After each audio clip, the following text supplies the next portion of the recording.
Naniniwala ba kayo sa kasabihan na wala tayong Diyos sa tuwing sumasapit ang panunubos? Oo. Ang ibabahagi kong kwentong kababalaghan ay naganap noong Semana Santa. Itago niyo na lamang ako sa pangalan na Joko. Itago na lang din ang lugar na aming pinagbabakasyunan sa ngalan na Waray Santo. Waray Santo, its mean ay walang santo. Likha ko lamang para hindi maging katatakutan ang lugar na iyon. Ngunit may rason kung bakit napili ko ang ngalan na iyan sa lugar na iyon. Waray Santo, ano kayang naghihintay sa atin sa lugar ng Lola Catring mo, Lloyd? Tanong ko sa kaibigan ko. Nabasa ko kasi ang pangalan ng lugar na aming pakay. Waray Santo ang nakasulat sa arko. May penitensya doon sa tuwing Semana Santa. Seryosong tugon ni Lloyd. Siya ang driver ng dala naming van. Kung malupit sa lugar na ito, maraming resorts. Masayang sabi naman ni Ben. Ako, si Lloyd, si Ben, at si Martin ang siyang magkakasama sa bakasyon na iyon. Napag-usapan lang namin. Walang konkretong plano at heto, nandito na nga kami. Hindi na kasi kami nagkakita-kita ng matagal, kaya dito na kami nakarating ng pag-aaya namin. Nang makababa na kami sa van ay masaya kong tinanggal ang itim na salamin na nakasuot sa aking mata. Grabe, ang ganda ng bahay niyo rito, tol. Pamumuri ko sa bahay na nasa harapan namin. Bahay bakasyonan talaga yan. Ang Lola Catring lang ang nariyan, sabi ni Lloyd. Siya lang? Bakit ang linis? Si Ben naman ang sumagot. May mga katulong na lang ang kasama ni Lola Catring dyan. Ang sakla pala kung ganoon. Kung nagkataon na hindi pa kami natuloy roon ay hindi pa pala madadalaw ni Lloyd ang lola niya. Kahit medyo nalungkot ako ay pinagkibit ko na lamang iyon ng mga balikat. Nang nasa bukana na kami ng malaking pinto ay may mabilis na yabag kaming narinig. Katulong siguro ang magbubukas ng pinto. At matanda na nga kasi si Lola Catring. Ngunit gayon na lamang ang gulat namin nang bungaran kami ng makinis. Walang kulubot na lola ni Lloyd. Lola, ang ganda mo pa rin. Imbis na tumanda ka ay pabata ka ng pabata. Puri ni Lloyd sa abuela niya. Siyang tunay. Siya nga rin na apo nito ay gulat na gulat sa itsura ng lola niya. Kami pa kaya? Nako, bulera ka talaga, apo. Halina kayo.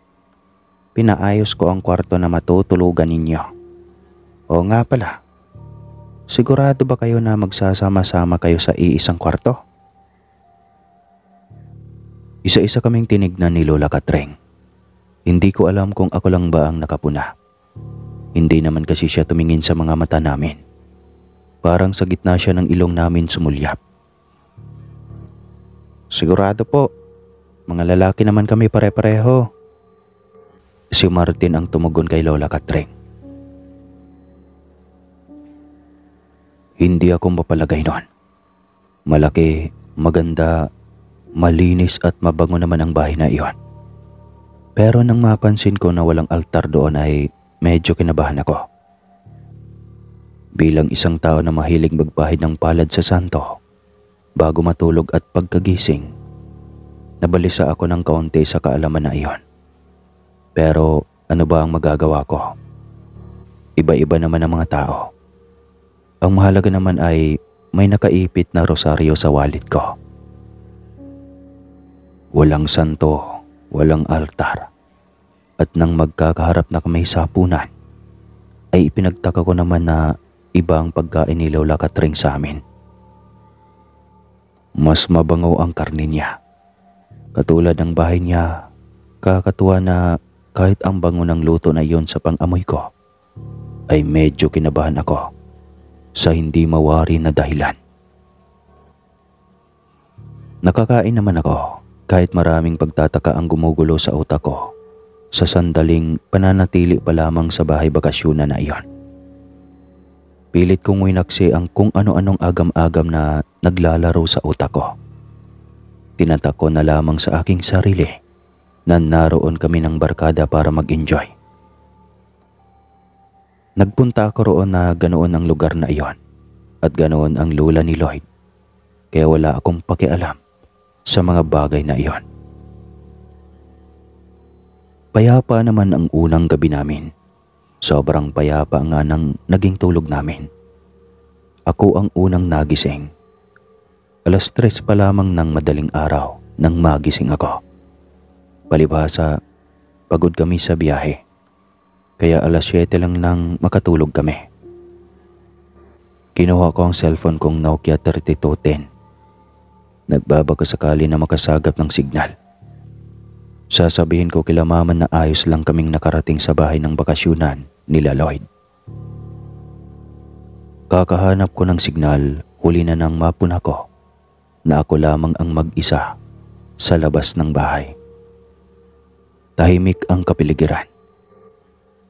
Insekto lang ang mga maririnig at mabining hampas na mga dahon sa paligid, gawa ng mabini rin na hangin. Kumuha ako ng hangin. Ngayon pa ba ako matatakot? Nakalabas na nga ako ng bahay na ang gamit na ilaw lang na nasa lanay. Kakarampot at aandap-andap pa yon. Dahil siguro lanay lang naman at nasa likod ng bahay, hindi ko na lamang binigyang pansin na ipaayos ang mga ilaw. Binulsa ko na ang cellphone. Walang signal. Ang mabuti pang gawin ay magbalik sa tulog kaysa naman tukutin ko pa ang sarili ko. Kilalaki kong tao, dinuduwag ko ang aking sarili. Natural na mapuno sa lugar na iyon at probinsya. Natural lang na manibago ako kasi taga Maynila ako. Pumasok na ako sa loob ng bahay. Ang kaso ay noong paakyat na ako ulit ng hagdan, hindi ko pa man naihakbang paakyat ang mga paa ko. Natanawan ko na si Lola Katring. Nakapantulog siya na puti, mahaba, makintab. Wala namang kakaiba roon pero ang diretsyo ng tingin at klase ng paglalakad. Anime siya'y nakatapak sa skateboard. Tsaka galing ba siya sa kwarto namin? Sumilip siya sa kwarto namin kaya ako siya naabutan na pabalik sa sarili niyang kwarto. Kinabukasan, laman ng isip ko ang nasaksihan ko kaninang madaling araw. Lihim akong nagpasalamat nang hindi sumabay sa pagkain namin si Lola Katring ng agahan at pati na rin tanghalian. Ang sabi ng mga katulong ay ganoon daw talaga ito. May araw daw na ninanais lamang na sa kwarto kumain. Marahil ay inasisti lang daw kami para wala kaming masabi. At ngayon nga ay bumalik na ito sa gawain. Nagbilin lang daw ang matanda na mag-iingat kami sa pamamasyal. Binilin nga rin pala ng lola mo na huwag daw kayong papasyal sa saradong resort dyan sa may kalapit. Sabi pa ng isa sa mga 4 na maid na naroon. Lihim akong napailing. Mukha ngang hindi talaga kilala ni Lola Katring ang kanyang apo. At nagawa pa nito iyon na ibilin sa kasambahay. Dahil matagal ko ng kaibigan si Lloyd, alam kong mintras sabihin sa kanya na huwag niyang gawin at alam niyang bawal na, ay paniguradong kabaliktaran niyon ang gagawin nito. Hindi nga ako nagkamali. Gumawa pa ng paraan si Lloyd para makapasok kami sa sarado ng resort. Sinuhulan niya ang bantay roon. Gayon din ang mga tambay. At ano pa nga ba ang kayang gawin ng pera? Saglit lamang ay hayo na. Nasa loob na kami ng malawak na napakagandang resort. Nakakapagtaka na nagsara iyon. Ganoon ang mga uri ng resort na sasadyain ng kahit na sino at napakaberde ng paligid. Dahil maberde, hindi mainit roon. Tila ka nasa paraiso. Grabe, ang ganda ng falls. Namamanghang bulalas ni Ben. Tama si Ben. Maganda ang falls. Napakaganda ng daloy at lagaslas ng tubig doon. Mas lalo lamang akong nagtaka kung bakit isinara ang lugar na iyon. Kung ganoon na wala naman akong nakikita na diferensya sa lugar, kundi ang mga lumot lamang na natural lamang na mayroon. Bakit nagsara ito? Imposible na malugi iyon. Hindi lang basta tinititigan ng ganyan kagandang tubig. Si Lloyd iyon. Talo na. Masaya niya pang sabi. Ilang sandali pa at lahat sila ay nakalusong na sa falls. Enjoy na enjoy sila habang ako ay walang kabalak-balak na maligo roon. Ang pumasok lang sa lugar ay bawal na. Paano pa ang maligo? Marunong akong sumunod sa bilin kahit na may pakisama rin naman ako. Kung sakali naman na nasa kondisyon ako na makigulo sa barkada, alam kong maghahalo rin ng tuwa sa akin. Dahil hindi maglaho sa isipan ko ang nasaksihan kong paraan ng paglalakad ni Lola Katreng. Natapos ang paliligo nila sa talon nang wala namang nangyari na kung ano sa amin. Nakabalik na kami sa bahay ni Lola Katreng ay panay pang panghinayang ang bukang bibig nilang lahat dahil hindi raw ako sumama na maligo. Hindi ko lang masabi na wala akong gana. Buti ay tinigilan din naman nila ako. Ang unang punta namin sa saradong resort ay nasundan pa. Dahil Holy Week, ang katuwiran ni Lloyd ay sulitin na namin.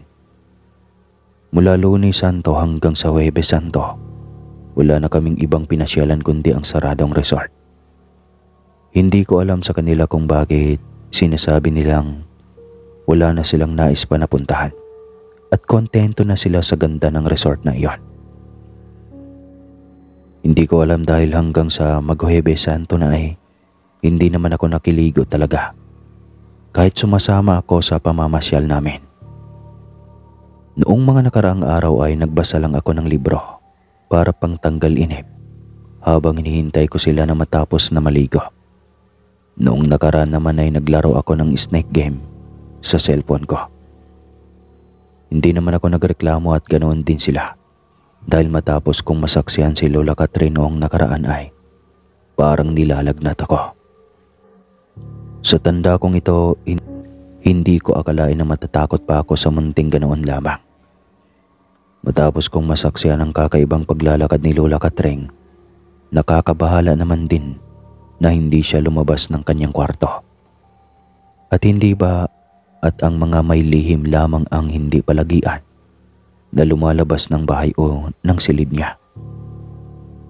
Hindi rin nakatulog sa pag-iisip ko tungkol sa lola ni Lloyd na hindi na siya sumasabay sa amin na kumain. May lihim ba si Lola Katreng o tamang hinala lamang ako? Sana ay hinala lang. Higit kasi na nakakatakot isipin na may lihim ang matandang babae. Tapos nandoon kami kung kailan, Biyernes Santo na. At heto na nga, sa pagsapit ng kinakabahala kong Biyernes Santo, kinukumbinsi ko ang mga kaibigan ko na huwag na kaming mamasyal o maligo noon sa saradong resort. Malakas kasi ang kutob ko na hindi ko magugustuhan ang mga mangyayari kung kami ay tutuloy. Oo nga at sa loob ng ilang araw ay wala namang kakaiba o delikadong naganap sa amin. Ngunit hindi pa rin mababago niyon ang bili ni Lola Katreng na huwag kaming pumaroon. Si Lola Katreng pa naman ay wala yatang balak na harapin kami ulit. Nanatili lang siya sa kanyang silid. Malakas din naman ang kutob ko na makikita o makakausap ko ang lola ni Lloyd kung lalabas ako ng silid o babangon. o babangon ulit kapag naalimpungatan ako sa madaling araw. Pero hindi ko na nais pa na maulit ang nasaksihan ko sa matandang babae. Mula rin noon ay naglalak na ako ng pinto namin sa tuwing nakakatulog na ang mga kaibigan ko. Pumunta kayo sa saradong resort kahit na binawala na kayo ni Manang Katring, hindi ba? Nagulat ako. Sa labis na kabiglaan ay nabog ako ang kape na kakahigop ko lamang. Nakalimutan ko na mainit pa iyon. Mang Nestor, kayo ho pala. Biglang sabi ni Lloyd. Si Mang Nestor ay hardinero sa bahay na iyon, kaya normal lang na lumabas siya sa halamanan. Nagulat lang talaga ako, kaya nabuga ko ang iniinom kong kape. Biyernes Santo ngayon. Gusto ko lamang kayong paalalahanan. Mag-ingat kayo sa resort na iyon. Gubat pa rin ang siyang kinatitirikan ng lugar. Hindi niya masasabi kung ilan ang mababangis na hayop na naroon. Ang mababangis na hayop pa naman ay lumalabas kung kailan hinihintay sila. Tipid akong tumango. Werdo si Mang Nestor. Katulad ni Lola Katring ay nakipag-usap din siya sa ilong ko. At hindi niya ako matagalan na titigan. Si Lloyd naman ay biglang umalis. Ewan ko kung ano ang ginawa niya. Kaya ang nangyari ay kami lang ni Mang Nestor ang nag-uusap. Kagabi ko pa naman sila kinukumbinsi na huwag nang magpunta roon at delikado. Saan na lang ako ay makinig sila sa akin kahit ngayon lamang. Kumbinsihin mo sila sa abot ng iyong makakaya, iho. Dahil pagkaalam ko ikaw lang yung sumusunod sa patakaran. Yun lamang ang sinabi ni Mang Nestor at saka tinalukuran na niya ako. Napabuntong hininga na lang ako at hindi naman kasi ganoon kadali ang nais niyang mangyari. Nagpunta tayo rito sa bahay bakasyonan ni Lola Katring para mag-enjoy. Ano ka ba naman, Joko? Joke pa naman ang pangalan mo pero napaka-killjoy mo. Muli ay kantsaw sa akin ni Ben. Kung kailan naman Biyernes Santo at kung kailan may nagbigay ng babala sa amin bago kami pumaroon doon, ay tsaka naman naging tipikal na handaan ang naganap sa saradong resort. Nakapag-set up ng speaker ang barkada. Maraming alak kaysa sa pagkain. May inihaw pa na napakaraming masasarap sa pagkain. Pasensya na, di talaga ako komportable na may sinusuway akong utos. Sabi ko naman sa kanila, na syempre ay muli lang nilang tinawanan. Bahala ka, ikaw rin. Hindi na natin alam kung makakabalik pa ba tayo rito. Ani ni Lloyd. Pagkasabi pa niya noon ay inalog niya ang saradong alak. Tsaka pabigla iyon na binuksan.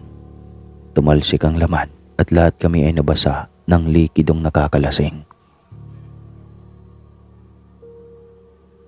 Masaya silang nagtalunan sa falls habang sinasabayan nila ang kanta ng tumutunog na speaker. Sa gitna ng kasiyahan at sa dami ng pagkain namin, nakapagtataka na hindi man lang nasasaglit sa pwesto namin ang bantay ng saradong resort. Samantalang ang alam ko, ang gwardya ay nararapat lang na naglilibot sa area na hawak niya ang responsibilidad. Ako rin ang nagpalis ng iniisip ko. Hindi naman kasi kami responsibilidad ng mga bantay roon. At pinayagan lang nila kami dahil nagbabayad kami sa kanya. Hindi yun alam ng may-ari ng lupa at resort na iyon. Noong papalitan ko na sana ang bala ng tugtugin namin dahil tapos na ito. Akmang pipindutin ko na sana yung CD, biglang sumigaw si Lloyd. Tulong! Walang ano-ano niyang sigaw. Nung una ay tumatawa pa sina Ben at Martin. Ngunit nang bigla na lamang na may sumakay kay Lloyd na isang itim na baboy ramo, sabay-sabay na kaming nataranta. Lloyd! Sigaw ko. Nilangoy namin ang papunta sa kabilang bahagi ng bato para malansin namin ang baboy ramo. Sa gagawin namin ay maaaring mailang o malito ang baboy ramo na umatake sa kaibigan namin. Ngunit hindi pa man kami halos nakasampang lahat sa kabilang panig ng bato, ay ganoon na lamang ang gulat namin. May isa pa palang baboy ramo roon. Hindi gaanong maitim ang papasugod na baboy ramo, kaya nalaman kong iba siya doon sa una. Mabilis na ang mga sumunod na pangyayari. Kahit hirap sana tamong kagat ay sabay-sabay namin na pinanood kung paanong magpambuno ang dalawang malaking mga baboy. Habang pinapanood namin ang pag-aaway ng dalawang hayop, halos ikabingin na namin ang tunog ng mga singasing nila at ungol. Nagkanya-kanya na rin kami ng ahon sa talon. Sinabi ko sa kanila na mahirap na. Hindi lang kako ang Biyernes Santo ang kalaban namin, kundi hayop na kakaiba na kako. Pero ang hayop na tinutukoy ko ay isang tao pala. At ang mas nakakabigla pa ay si Mang Nestor at si Lola Katring ang mga iyon. Tulala kami at halos hindi makagalaw sa aming kinalalagyan. Kitang-kita namin kung paanong tila may sariling mundo ang dalawang baboy ramo. Matirang matibay yata kahit nakapwa na sila duguan. At pareho na rin sila na unti-unting bumabalik sa tunay na anyo, ay sumisigi pa rin sila sa away. Hanggang sa ang dalawang hayop ay kapahubad na nang maglaho sa pagiging baboy ramo ang kanilang kaanyuan. Nanghihina na kasi sila. Hindi ang aking apo at ang kanyang mga bisita, Nestor. Napag-usapan na natin ang tungkol dito. Iyon ang huling sinabi ni Lola Katring bago niya itarak ang tangan niyang kahoy sa dibdib ng isa pang baboy ramo. Dahil sa nangyari at may katandaan na pala si Lola Katring talaga, ay pareho silang binawian ng buhay. Nagbalik kami sa Maynila pagkatapos ng lamay ni Mang Nestor at Lola Katring. Nagbalik kami sa syudad bitbit ang lihim ng lola ni Lloyd at ang aral na huwag munang manghusga ng kapwa. Ang kinatatakutan at pinagdududahan ko na si Lola Katring ay pinili pala na makipagsundo sa isang aswang upang manatiling bata at magkaroon pa ng pagkakataon na makapiling kahit sandali ang kanyang apo na si Lloyd. Tunay rin na walang maglalaho sa atin kung maniniwala tayo sa mga sinaunang bilin sa atin, lalo na ang paggalang sa araw na tinutubos tayo ni Jesus. Walang santo sa bahay ni Lola Katring, pero alam kong may matindi siyang pananalig sa Diyos, kaya lahat kami ay ligtas na nakauwi. At hanggang dito na lang po ang kwentong ito kasi umuwi na kami galing ng bakasyon.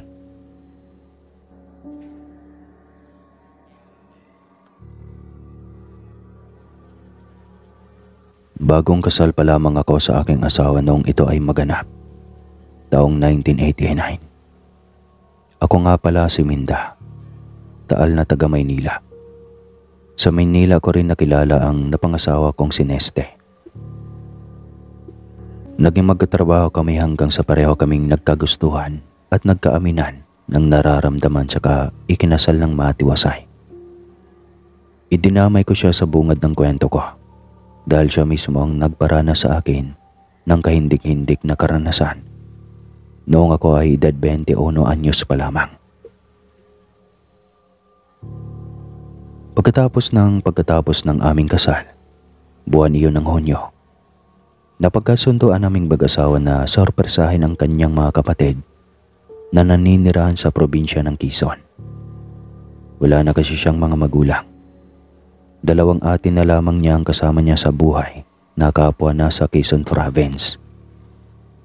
Hindi nakadalaw sina Ate Ninette at Ate Lynette sa kasal namin dahil daw may maliit pang anak. Bilang mabuting bunsong kapatid, nais ni Neste na sorpresahin ang mga ate niya para naman daw magkita na rin sila.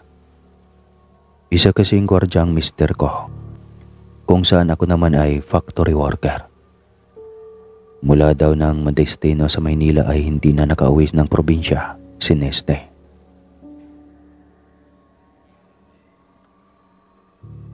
Grabe naman palang traffic dito, mahal. Inip na sabi ko kay Neste. Nakakotse kami ng bumiyahe. Inarkila namin para sa araw na iyon at sa 3 araw namin na bakasyon sa Quezon. Ngayon lang siguro, umuulan din kasi. Sagot noon ng mister ko. Naglambing na hinilig ko ang ulo ko sa kanyang braso. Nagugutom na ako, mahal. Baka may kainan tayong madadaanan. Kung hindi naman gabal sa biyahe natin o sa daan natin, kumain na muna tayo. Walang problema, mahal. Sige.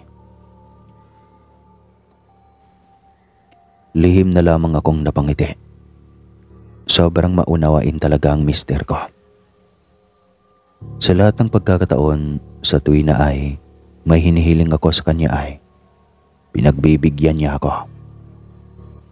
Sabi nila, sa simula lang daw ganoon kalambing at kamaalalahanin ang mga asawa sa kanilang mga misis. Pero sa tingin ko ay hindi magbabago si Neste. Noong magnobyo pa lamang kami ay sabay pa nga kaming nagdarasal at nagpapasalamat sa itaas. Marami kaming mga bagay na napagkakasunduan, kaya alam kong para kami sa isa't isa talaga. Hanggang sa aming huling hininga. Ala, mahal, mukhang gagabihin na tayo. Hindi ko maiwasan na mag-alala ng mga sandaling iyon at hindi naman halos nagalaw ang kalsada. Wala namang aswang dito kahit gabihin pa tayo. Birong sagot ni Neste sa akin. Inismiran ko siya. Loko, anong gusto mo? Sobrang gabi na tayo makakarating sa bahay niyo. Paano pa ang kumustahan yung magkakapatid? Pagak na natawa ang mister ko. Ha, relax ka lang, mahal. Kahit inaantok pa ang mga yon, sigurado akong kapag nakita nila tayo ay hindi nila tayo tutulugan lang. Matutuwa sila panigurado at matagal na nang huli kaming magkita-kita. Tumahimik na lamang ako. Wala akong kapatid kaya hindi ko alam ang pakaramdam na malayo sa mga kapamilya. Bukod sa nag-iisang anak, ako ay wala na ring mga magulang. Tanging lola ang nagpalaki sa akin at 5 taon lamang ako nang maulila. Ang lola ko naman ay nawala kamakailan lang dahil na rin sa katandaan. Okay, basta kapag may nadaanan tayong kainan, kumain na muna tayo ha. Alam kong sabi ka nang makita ang mga kapatid mo pero gutom na talaga ako eh. Pinagtiyagaan ko na nga lang ang mga candies na baon ko. Makalipas ng 1.5 oras pagkatapos kong maubos ang mga baon kong candy, ay may namataan kaming kainan ni Neste. Mapuno sa gawing iyon dahil marami naman talagang puno sa lugar nila sa Quezon Province. Nailabas nga sa TV ang lugar na iyon.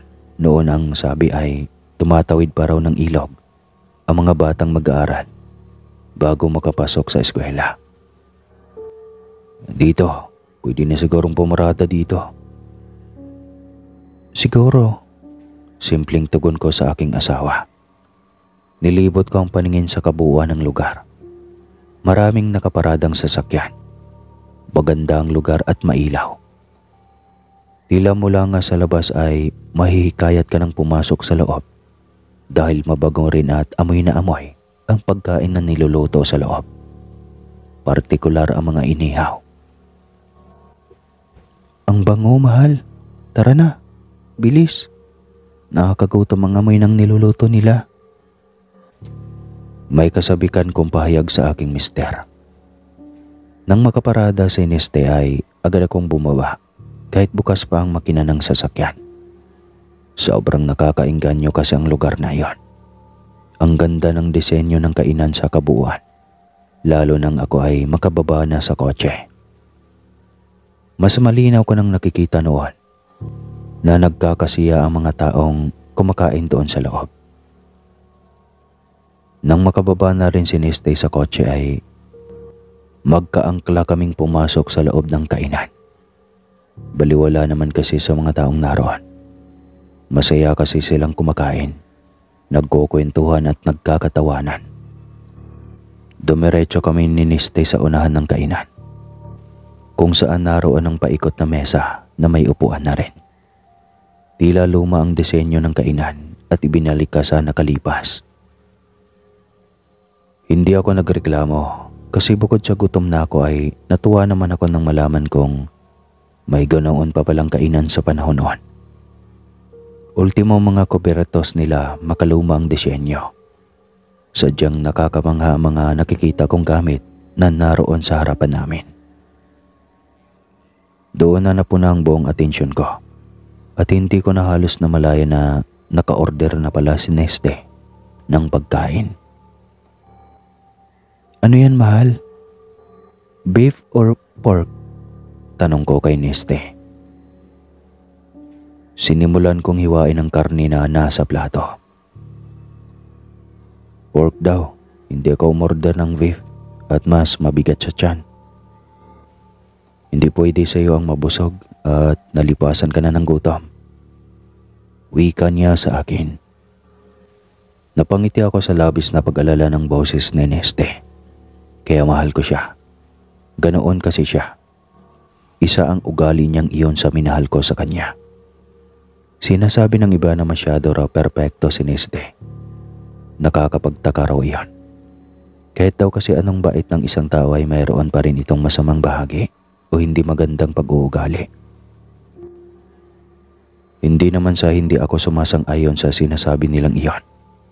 Pero wala rin naman ako sa posisyon para husgahan ang pagkatao ng aking napangasawa. At lalo ang magreklamo kung bakit sobrang bait niya yata. At tila nga perpekto na nga ang pag-uugali niya. Ang iniisip ko na lang at laging sinasabi sa iba, swertihan ang pag-aasawa. Nasuswertihan kong makapag-asawa ng tulad ni Neste dahil hinimay kong maigi ang mga lalaking nagkaroon ng interes sa akin pagkatapos kong mabigo ng matindi noon kay Roberto. Si Roberto ay ang una kong pag-ibig, unang nobyo, una sa lahat. Hindi iyon kilala ni Neste dahil wala naman akong nakikitang halaga kung sasabihin o ipakilala ko pa sa kanya si Roberto. Iyon ay kahit sinasabi rin ng ilan na dapat lamang na sabihin ko para wala akong maging problema sa hinaharap. Binaliwala ko ang mga salitang iyon at ano naman ang magiging problema namin sa hinaharap. Napakamaunawain nga ni Neste. Kung darating ang araw na dapat akong magsabi, alam kong maiintindihan ni Neste ang saloobin ko kung bakit ako may inilihim sa kanya. Akala ko ba gutom ka? Untag sa akin ni Neste. Napatingin ako sa kanya tsaka tipid ng ngumiti. Oo, pero parang mas gusto ko ng inihaw, mahal. Sigurado ka? Pagtitiyak pa niya sa akin. Medyo nilapitan ko naman siya at saka ako bumulong. Napun ako kasi na hindi masyadong luto itong karne. Oo, half-cook lang ang karne na nakahain. Nung una ay nakala kong dahil beef iyon. Pero sinabi nga ng mister ko na pork. Walang pork na ganoon kalala ang pagkahilaw. Kung naiba ang ilaw na ginagamit sa paligid, siguradong makikita ko na may dugo pa ang nakahain sa plato ko. Bukas naman ako sa mga ganong lutuin. Yung mga nauuso na pagkain talaga ay ganoon. Kaya nga sinabi ko na mas gusto ko ang inihaw kaysa roon.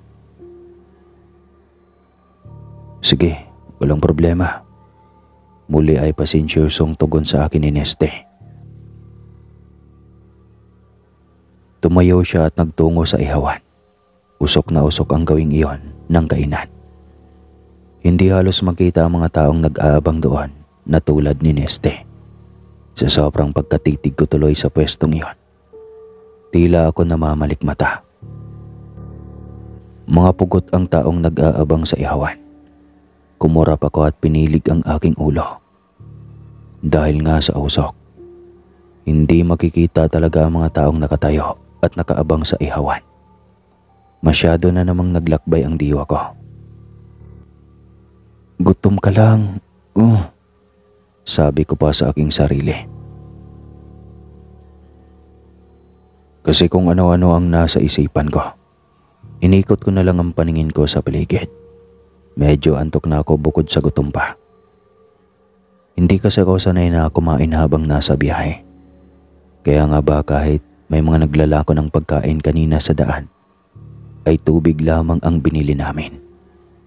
At nang makita namin ang kainan na iyon ay agara na kaming pumarada para makakain.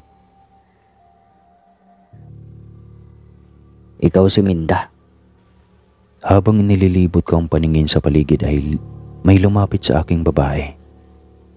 Hinainan niya ako ng tsaa.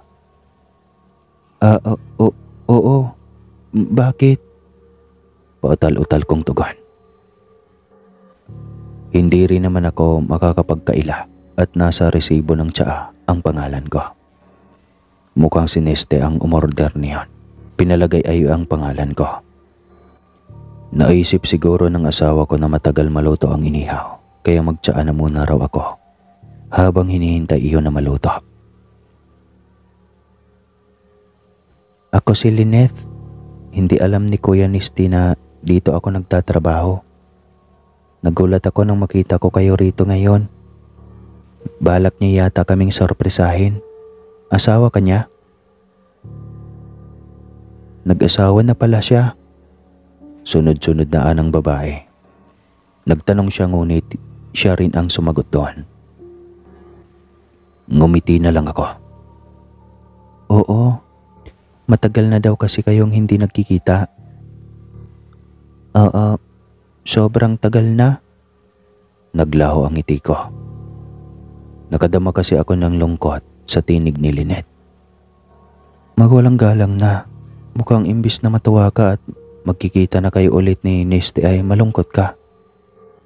Iniwan niya kami noong kami ay magdadalaga pa lamang. Iniwan niya kami at hindi na binalikan pa. Ano ang gusto mong mararamdaman ko? Ang matuwa? Nabigla ako sa galit na nasa kanyang tinig. Naumid tuloy ang dila ko sa labis na kabiglaan. Biglang uminit ang ulo ko. Kasi ang kwento sa akin ni Nesty ay siya ang pinakabunso. Ngunit hindi niya nabanggit ay si Lynette pala. Pagkatapos ng mahabang panahon, babalik siya rito at mangangumusta lang. Manonorpresa na ito na ang buhay niya. Maganda na at mayroon na siyang asawa. At inaasahan ba niya na kami rin?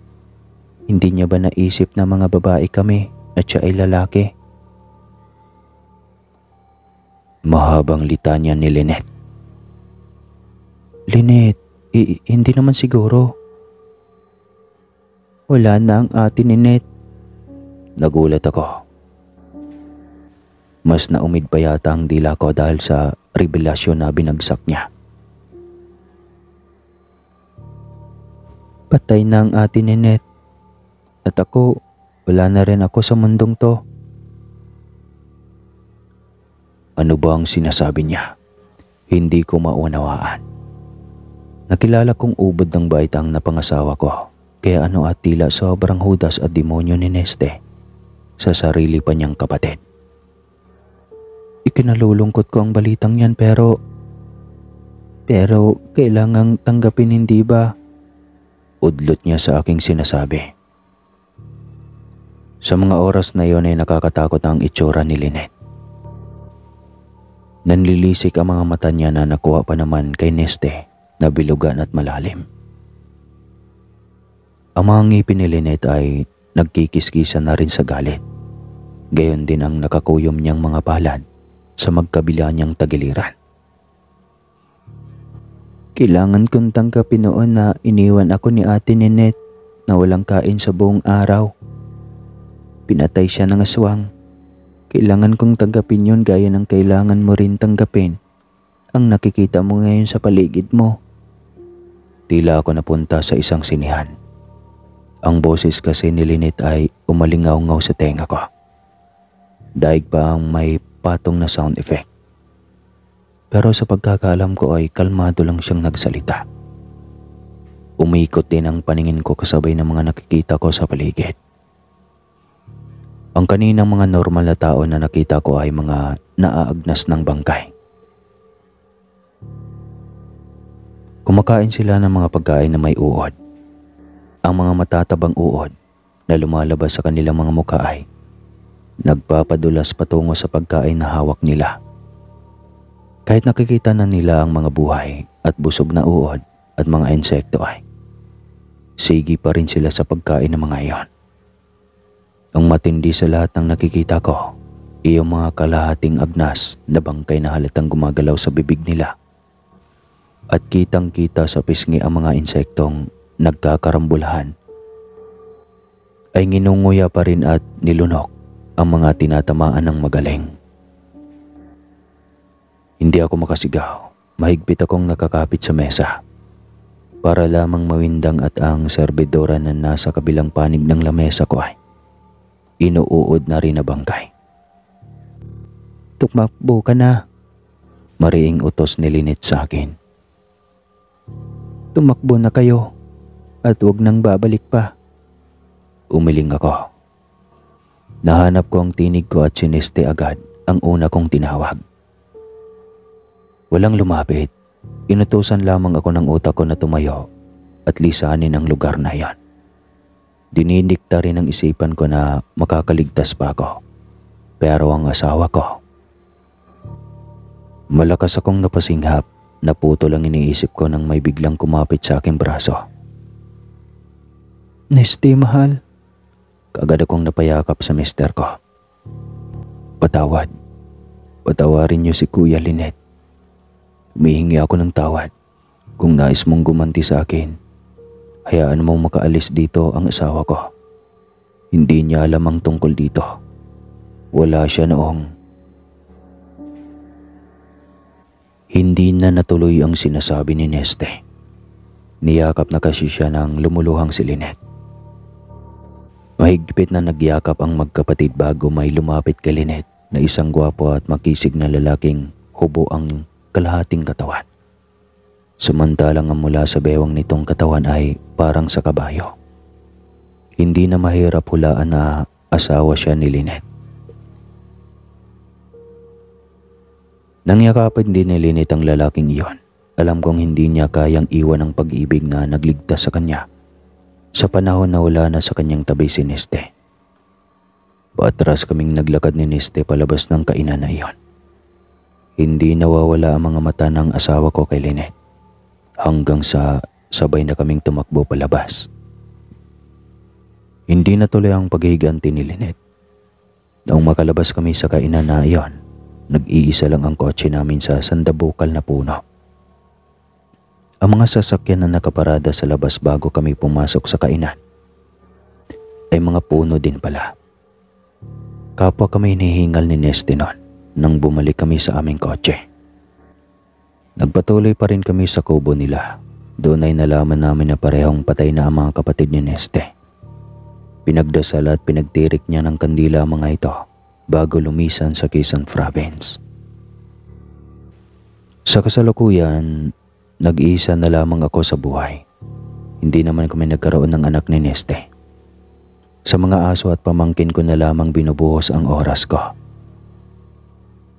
Tanda ko pa noong naghihingalo na si Nesty at humingi ng tawad sa Diyos.